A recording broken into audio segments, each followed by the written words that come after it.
नमस्कार, मैं हूं माही सिंह और आप देख रहे हैं नेक्स्ट 9 न्यूज। लोकसभा का चुनाव चल रहा है, तीसरे चरण की तैयारी चल रही है, लेकिन अब ये पूरा रुख कहीं ना कहीं पूर्वांचल की तरफ जाता हुआ दिखाई दे रहा है, जिसमें से आप बात कर लीजिए संजय निषाद, ओपी राजभर या तमाम अनुप्रिया पटेल या पल्लवी पटेल, ये सब चुनावी मैदान में है। अब ऐसे में क्या ये एक दूसरे का वोट काटते हुए नजर आएंगे या फिर एक दूसरे को सहयोग करते हुए नजर आएंगे? जिस तरीके से पल्लवी पटेल ने अखिलेश यादव के साथ गठबंधन तोड़ा था, तब उनको कहीं ना कहीं स्वामी प्रसाद मौर्य सपोर्ट करते हुए नजर आए थे। अब के जो चुनाव होने वाले हैं, जो मिर्जापुर में और फूलपुर, ऐसी दो हॉट सीटें हैं जिसको लेकर कहीं ना कहीं अनुप्रिया पटेल और पल्लवी पटेल में एक बार लड़ाई जरूर देखने को मिली थी। उनकी मां कृष्णा पटेल वहां से फूलपुर से चुनाव लड़ने वाली थी, जिस सीट को लेकर कहीं ना कहीं एक घमासान मचते हुए दिखाई दिया था, और पल्लवी पटेल अपनी बात को लेकर मुखर रहती हैं। इसी वजह से सीटों की तनातनी को लेकर उन्होंने अखिलेश यादव से गठबंधन तोड़ दिया,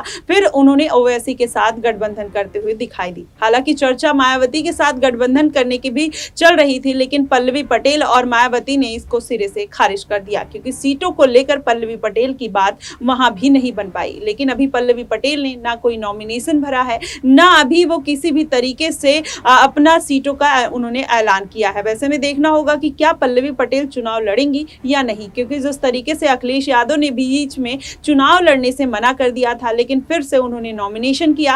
अब ऐसे में पल्लवी पटेल के लिए भी यही कहा जा रहा था, बीच में अटकलें लगाई जा रही थी कि पल्लवी पटेल वाराणसी सीट से पीएम मोदी के अगेंस्ट चुनाव लड़ते हुए नजर आएंगी, लेकिन वो सारी चीजें जब उनका लिफाफा चुनाव चिन्ह कैंसिल होता है तो ये सारी अटकलें भी समाप्त हो जाती हैं। लेकिन अब सबकी नजरें इसी पर टिकी हुई हैं कि क्या पल्लवी पटेल चुनावी मैदान में उतरेंगी। अगर उतरेंगी तो कहां से उतरेंगी? अखिलेश यादव के साथ वो जिस तरीके से पीडीए और पीडीएम को लेकर उनकी नाराजगी चल रही थी, क्या वो इस लोकसभा चुनाव में अखिलेश यादव को मात देते हुए नजर आएंगी? पीडीएम उनका कितने आगे तक वो ले जा सकती हैं, क्योंकि अखिलेश यादव को तो छोड़कर वो आ गई, लेकिन अब ओवैसी के साथ वो गठबंधन में है। क्या ओवैसी उनको मुस्लिम वोटर्स को साधने में कितनी मदद कर सकते हैं, या पल्लवी पटेल इसके पहले जितनी जनसभाएं और रैलियां करते हुए नजर आई थी, उनके जो वोटर्स थे, जो कोर वोटर्स थे, वो कहीं ना कहीं मुस्लिम और अल्पसंख्यक ही माने जा रहे थे। लेकिन पल्लवी पटेल ने जब से अखिलेश यादव के साथ गठबंधन तोड़ा, उसमें से कुछ वोट उनके छिटकते हुए भी नजर आए,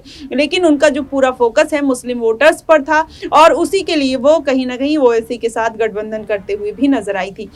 अब ऐसे में देखना होगा कि क्या पल्लवी पटेल अकेले ये चुनावी रणनीति जो बनाई है उन्होंने वो जीत पाती हैं, क्योंकि ओवैसी के बीच से क्योंकि ओवैसी के साथ भी उनके जो खटपट होने की खबरें सामने आ रही थी। ओवैसी ने भी उनको अपना चुनाव चिन्ह देने से इनकार कर दिया था, जिसके बाद पल्लवी पटेल काफी परेशान नजर आई थी। अब ऐसे में माना जा रहा है कि क्या पल्लवी पटेल अपनी बहन अनुप्रिया पटेल का साथ लेते हुए नजर आएंगी? क्या अनुप्रिया पटेल उनको बीजेपी में या एनडीए गठबंधन में शामिल करा सकती है? ये तमाम तरीके की अटकलें लगाई जा रही हैं, क्योंकि आरएलडी में जयंत चौधरी के जाने के बाद अब पल्लवी पटेल की भी जाने की खबरें सामने आने लगी है, लेकिन अनुप्रिया पटेल ने अभी इस पर चुप्पी साध रखी है। वो इस तरीके से राजनीति में कुछ कहते हुए नहीं नजर आती है, लेकिन पल्लवी पटेल के बड़पोलेपन ने कहीं ना कहीं उनकी पार्टी का जो जनाधार था वो कहीं ना कहीं गिरता हुआ दिखाई दे रहा है। अखिलेश यादव के साथ उन्होंने जब से गठबंधन तोड़ा है, उनको झटके पे झटके लग रहे हैं। सुप्रीम कोर्ट ने जिस तरीके से उनके